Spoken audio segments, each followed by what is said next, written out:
madasha seeraha garashadu iyadoo si anba qaadaysa doodaha kobcinaya ogaalka waxay ku martigelisay magaalada Boorama kulan aqooneed uu marti ku ahaa gudoomiyaha urur siyaasadeedka barwaaqo Dr. Maxamed Cabdi Gaboose kaasi oo kaga hadlayay aragtidiisa siyaasadeed ee ku aadan hogaaminta dalka faa'iidada ku jirta furista ururada siyaasadda iyo sidoo kale Somaliland mid ah kulan aqooneedkan ayaa waxa ka soo qayb galay saraakiil sare oo ka tirsan ururka barwaaqo aqoonyahan siyaasiyiin dhalinyaro haween iyo mas'uuliyiin xilal kala duwan ka soo qabtay xukuumadihii kala dambeeyay ee dalka ugu horeyn furitaanka kulankani ayaa waxa hadalka qaatay qaar ka mid ah qabanqaabiyeyaasha kulankani iyo sidoo kale xubno ka socday urur siyaasadeedka barwaaqo waxaynu u taagannahay haddii seeraha garashada nahay waxaan u taagannahay ka qayb qaadashada kobcinta ogaalka iyo wacyiga ayaan u taagannahay waxyaabaha ma aragtay hiigsigeeno ah in seeraha garashada noqoto meelaha ma aragtay lagu shiilo tintaanka lagu shiilo afkaaraha ay noqoto ayaa u taagannahay dhalinyarta aqoonyahanka iyo waxgaradka cid walba ma aragtay niqaash cilmiga ka dhex guuxayso in ma aragtay madal u firdino reewdan waxa la yiraahdaa bulshada aqoonta in badan ayay aamusnaayeen waxay eegayeen waqtigan maanta aynu joognay sugayeen reewdan waxaan qabaa maanta arrinta dastuurku u jideeyay ee uu madaxweynaha qaranku ku adkaystay in cidda ugu horeysa ee ka faa'iideysanaysa iba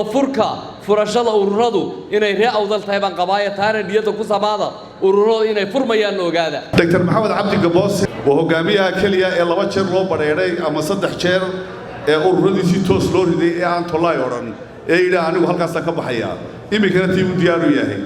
ururkiisaas ama ururka barwaaqo hadii uu guuleystana alxamdulillah tahay hadii uu xaq kale u dhacdana rabbil caalamiin tahay Dr. Maxamed Cabdi Gaboose waxa la qiray oo laga hadlay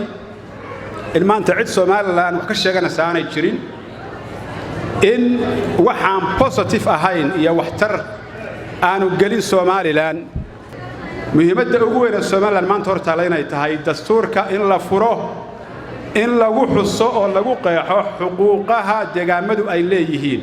war sida adduunku u shaqeeyo hadallada qiimaha leh ee diktoorka iyo tiimkiisa ka soo baxay waliba gaar ahaan diktoorka oo maxay yihiin hadallada la sugayaa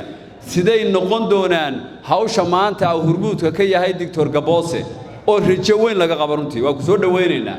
aad iyo aadna ku soo dhaweynaynaa iyo tiimkaaba inta kadib Dr. Maxamed Cabdi Gaboose oo mikrofoonka qaatay ayaa sharaxay faa'iidada ay leedahay furista ururada siyaasadda iyo sidii loo heli lahaa Somaliland mid ah ururada dastuurka ayaa qeexay muwaadinku inuu xaq u leeyahay in la doorto waxna uu doorto dariiqa uu marayana waa in ururada la furo xisbiyadii hore ma ogola saxadda inay ka baxaan 10koodii sano uu dhamaaday 6 bilood oo ugu dambeysay waxay ahayd inaan tartanka lala galo ogow xaq la diidan yahay ma aha xaq inta ururada rabta xaq la diidan yahay waxa weey adaa lagu diidan yahay inaad wax dooratid ma garba lagu guleeyaa inaad wax dooratid xaq ma u leedahay mise xaq uma leeyahay ma saddexdaas ba waliga ku dul fadhinaya waliga ma waxa taagnaanaysa albaab xiran kii gala kama bixi karo kii ka soo baxa meel oo aadama leh qofkii la doono waa laga eriyaa nin baa iska leh reer baa iska leh ayuu idin hayaan maxay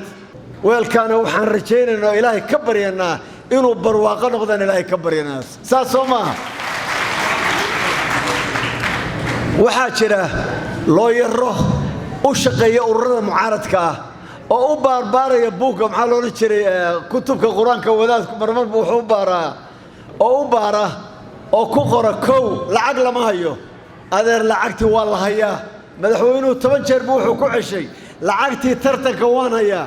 waxay dhaheen xeerku ma dhama maxkamadda dhamayso waxay tiri hadii dawladaha hoose laga reebo inta kale ha lagu tartamo waxay dhaheen maxkamaddu go'aanka xeerarka shaqo kuma laha oo maxaa marka hore loo tagay haddaan ahayn waxa kala goynaya midida iyo go'aanka maxaa marka hore loo geeyay guddiga hadda ansixiyeen guddiga diiwaangelinta maxaa loogu codeeyay haddaan shaqada loo dirayba ahayn ururada inay diiwaan geliyaan ururada inay kala reebaan ururadii xisbiyada inay tartansiyaan 3 xisbi ay soo harto kuwaasna ay madaxtooyada 13 November ay galaan ma garbaana loo kugu leeyahay nabadgelyada dalka in lagu qirgilo taayada ha la yeelo magal baa nala kugu leeyahay